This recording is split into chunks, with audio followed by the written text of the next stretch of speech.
महाकुंभ के दौरान भोर होते ही जब राजसी स्नान का वक्त होता है तो सबसे पहले नजर नागा साधुओं पर जाती है, जिनके शरीर पर राख पुती होती है और कपड़े होते हैं सिर्फ गेंदे के फूलों की मालाएं। वे अपने भाले, त्रिशूल और तलवारें ऊंची उठाकर गंगा नदी की ओर दौड़ते हैं और पवित्र जल में कूद पड़ते हैं, जो अमरता का अमृत है।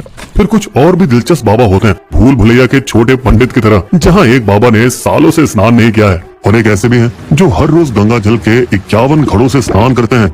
एक चाय बाबा भी हैं जो सिर्फ चाय पर जिंदा रहते हैं। तो एक पर्यावरण के प्रति जागरूक अनाज वाले बाबा हैं जो अपने सिर पर फसल उगाते हैं। एक महाकाल गिरी बाबा हैं जिनका बायां हाथ पिछले 5 सालों से हवा में उठा हुआ है। तो यहाँ एक बाबा और है जो 3 सालों से एक पैर पर खड़े हैं। एक और है बहुत ज्यादा पढ़े लिखे IITN बाबा जो प्रख्यात IIT बॉम्बे से पास आउट है। और कुछ भोकाल वाले बाबा भी हैं जो सोने की चेन पहनते हैं और शानदार कारों में कुंभ आते हैं, जैसे रोल्स रॉयस, मर्सिडीज बेंज और ऑडी Q7। हर महाकुंभ में एक अलग अखाड़ा चुना जाता है जो सभी 6 शुभ दिनों पर राजसी स्नान का नेतृत्व करता है। पौष पूर्णिमा, मौनी अमावस्या, मकर संक्रांति, वसंत पंचमी, माघी पूर्णिमा, महाशिवरात्रि। बात यह है कि जब हर 12 साल में चंद्रमा और बृहस्पति एक साथ आते हैं तो जादुई नदी सरस्वती, जिसमें अमर होने का अमृत होता है, वो गंगा और यमुना से मिल जाती है। और इन्हीं नदियों के संगम में देश विदेश से करोड़ों तीर्थ यात्री अपने पाप धोने और आशीर्वाद लेने आते हैं। ये पृथ्वी का सबसे बड़ा आध्यात्मिक महोत्सव महाकुंभ मेला फिर से 13 जनवरी से 25 फरवरी 2025 तक हो रहा है। और इसकी रहनुमाई और कोई नहीं बल्कि यूपी के मुख्यमंत्री योगी आदित्यनाथ कर रहे हैं, जिनका लक्ष्य भी अमरता के अमृत जल में स्नान करके अपनी हिंदू हृदय सम्राट छवि को मजबूत करना है। क्योंकि 2024 के लोकसभा चुनावों में उन्हें बुरी तरह से हार का सामना करना पड़ा था, जब यूपी में भाजपा की सीटें 62 से घटकर 33 हो गई थी। वो भी अयोध्या में भव्य राम मंदिर का निर्माण होने के बावजूद, जो भाजपा का सबसे महत्वपूर्ण चुनावी दांव था। ऐसा माना जाता है कि ओबीसी और SC/ST जो राज्य की 73% जनसंख्या का हिस्सा है, वो योगी सरकार से बेहद हताश होकर अखिलेश यादव के नेतृत्व वाले इंडिया गठबंधन को 83 सीटों पर जिताया था, जिस वजह से बड़े भाई मोदी शाह ने पार्टी के खराब प्रदर्शन का पूरा जिम्मा योगी पर डाल दिया। हालांकि योगी का पलटवार था कि उम्मीदवारों को तो बड़े भाइयों ने ही चुना था। दोस्तों, अगर अंदर की खबर बताएं तो अमित शाह अपने प्रधानमंत्री बनने के सपने में योगी को सबसे बड़ी रुकावट मानते हैं। लेकिन हमारे योगी, जो खुद देश की सबसे ऊंची सत्ता की कुर्सी हासिल करना चाहते हैं, वो RSS प्रमुख मोहन भागवत से करीबी रिश्ते होने के चलते अपनी सीट बचा गए, जिन्होंने योगी को मुख्यमंत्री पद पर बिठाने में अहम भूमिका निभाई थी। और आखिरकार लोकसभा चुनावों के बाद हुई बंद दरवाजों के पीछे की बैठक में योगी को दूसरा मौका दिया गया। वैसे योगी आदित्यनाथ ने दूसरे मौके का फायदा शानदार तरीके से उठाया और महाकुंभ 2025 के लिए वो क्या कर रहे हैं ताकि वो अपनी विरासत का झंडा लहरा सके। लेकिन उससे पहले लाइक, सब्सक्राइब, शेयर और दोस्तों बेल आइकन दबाना तो बिल्कुल ना भूलें, ताकि आपको हमारी नई वीडियो की नोटिफिकेशन टक तरह फटाक से मिले। अब यहाँ योगी जमकर मेहनत करने लगे। उन्होंने 13 चुनाव रैलियां और 2 बड़े शो कर डाले उपचुनाव के सिर्फ 9 विधानसभा सीटों के लिए। और अब उन्होंने पिछली गलतियों को सुधारने के लिए 4 ओबीसी और एक दलित उम्मीदवार चुना, जिससे मेहनत रंग लाई और उन्हें सफलता मिली, क्योंकि भाजपा ने 9 में से 7 सीटें जीत डाली। लेकिन भैया, चैन की नींद तो योगी को अब भी नसीब नहीं हुई, क्योंकि वो बड़ी मछली की फिराक में थे, यूपी की सत्ता की कुर्सी पर बने रहना, जिसका मुख्य रास्ता 2025 के महाकुंभ से होकर जाता है। वो ब्रांड यूपी को पूर्व मुख्यमंत्री अखिलेश यादव से बेहतर बनाना चाहते हैं, जिनके 2013 के महाकुंभ के सफल आयोजन ने उन्हें हार्वर्ड बिजनेस स्कूल में भाषण देने के लिए पहुंचा दिया था। दोस्तों, यहाँ हमारे योगी के 3 लक्ष्य हैं। पहला, अपनी हिंदू पहचान को मजबूत करना। दूसरा, राजनीतिक फायदा उठाना। और तीसरा, महाकुंभ के बड़े आयोजन से खुद को अच्छा मैनेजर दिखाना, जिससे वो यूपी की GDP 25 लाख करोड़ से 2029 तक $1 ट्रिलियन यानी करीब 85 लाख करोड़ रुपए तक पहुँचाना चाहते हैं। क्योंकि जहां 2019 के अर्ध कुंभ मेले में 1,20,000 करोड़ का राजस्व पैदा हुआ था, वहीं 2025 का महाकुंभ शायद उससे 2 गुना या 3 गुना राजस्व जुटा सकता है।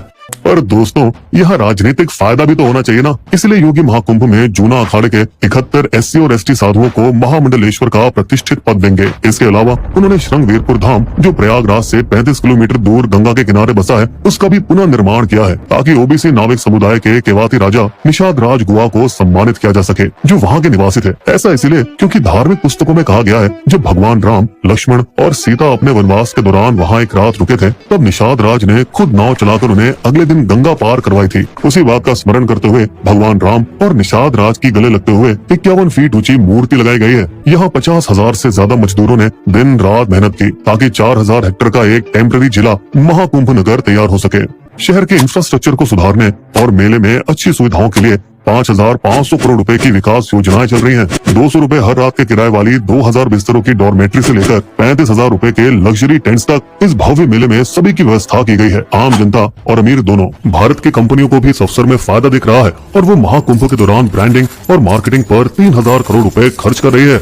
HUL, Coca Cola, ITC, Bisleri, Parle, Dabur, Paytm और इमामी जैसी कंपनियां अपने स्टॉल लगा रही हैं। योगी अपनी छवि को एक दिव्य महाकुंभ के मुखिया के रूप में मजबूत करने के लिए इतनी मेहनत कर रहे हैं। उनकी सरकार ने महाकुंभ को कवर करने के लिए कई समाचार एजेंसियों के संपादकों को 70 स्टोरी के आइडिया दिए हैं। जैसे एक कहानी का आइडिया ऐसे शुरू होता है, कैसे कुंभ में पवित्र स्नान के स्वास्थ्य के लाभ से वैज्ञानिक हैरान हो रहे हैं। इसमें बताया गया है कि सरकार 1080 कल्पवासी लोगों का अध्ययन कर रही है ताकि कल्पवास का उनके शरीर की इम्यूनिटी पर प्रभाव डॉक्यूमेंट किया जा सके। लेकिन यहाँ सबसे बड़ी चुनौती CM के सामने ये है कि वे महत्वपूर्ण दिनों पर अचानक भीड़ बढ़ने को कैसे रोक सकते हैं, क्योंकि 2013 में अखिलेश के तहत हुए महाकुंभ में सब कुछ सही चल रहा था। लेकिन मौनी अमावस्या के समय, जो कि शाही स्नान का दूसरा दिन होता है, जब 3 करोड़ श्रद्धालु इलाहाबाद रेलवे स्टेशन पर जमा हो गए थे, तो पुलिस को भीड़ पर काबू लाने के लिए लाठी चार्ज करना पड़ा था, जिस कारण भगदड़ मच गई। और दुख की बात तो यह है कि इसमें 36 लोग मारे गए और 39 घायल हुए।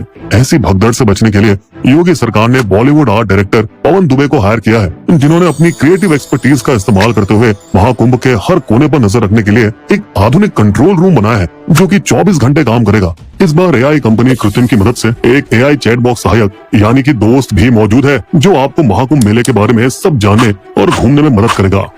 यही नहीं, सरकार ने गूगल के साथ मिलकर महाकुंभ के लिए एक गूगल नेविगेशन सिस्टम भी तैयार किया है, जो खास तौर पर तीर्थ यात्रियों को रास्ता बताएगा और पार्किंग से लेकर महत्वपूर्ण स्थलों की जानकारी भी देगा। भीड़ भाड़ वाले इलाकों से बचने में मदद करेगा। और यहाँ कानून व्यवस्था को बनाए रखने के लिए महाकुंभ नगर में 56 पुलिस स्टेशन और 155 पुलिस चौकियां बनाई गई हैं, जिससे 450 मिलियन श्रद्धालुओं को संभाला जाएगा, जो कि अमेरिका और UK की कुल जनसंख्या के बराबर है। अपने 7 साल के शासन में धार्मिक प्रोजेक्ट्स जैसे राम मंदिर, गोरखनाथ मंदिर का विस्तार, गौरक्षा कानून, काशी, मथुरा, अयोध्या के तीर्थ स्थलों का इंफ्रास्ट्रक्चर और संस्कृत को बढ़ावा देने के अलावा योगी सरकार ने राज्य भर में एक्सप्रेसवे का एक नेटवर्क भी बनाया है और साथ ही कई ग्लोबल इन्वेस्टर सम्मेलन भी आयोजित किए हैं, जिनमें लगभग 40 लाख करोड़ रुपए के निवेश प्रस्ताव आए हैं, जिससे उन्हें राज्य के GDP लक्ष्य को हासिल करने की उम्मीद है। अब इन सबसे वो एक कुशल राजनेता, धार्मिक लीडर और फुर्तीले प्रशासक की 3-in-1 ऑलराउंडर छवि को लोगों को दिखा रहे हैं। और ये सब करते हुए हमारे योगी जी की नजर गड़ी है सबसे ऊंची राज गद्दी पर। बस अब यहाँ सिर्फ हमारे PM मोदी जी की रिटायर होने की देर है। मुझे जटिल मुद्दों को सरल शब्दों में समझाना पसंद है। सीखना, जागरूकता और शिक्षा इस चैनल का उद्देश्य है। ऑल टॉपिक एजुकेशन यूट्यूब शिक्षक हैं, जिनकी विशेषज्ञता जटिल विषयों के सरल और वस्तुनिष्ठ व्याख्या करने में निहित है। अपने जीवन में महत्वपूर्ण चीजों के बारे में खुद को शिक्षित करें और जानें कि आप दुनिया को अपने और बाकी सभी के लिए कैसे बेहतर बना सकते हैं। हिस्ट्री, लॉ, UPSC, पुलिस परीक्षा आदि अन्य विषयों को जानने के लिए हमारे चैनल से जुड़ें। चैनल की ओर लाइक, कमेंट, सब्सक्राइब करना न भूलें। धन्यवाद।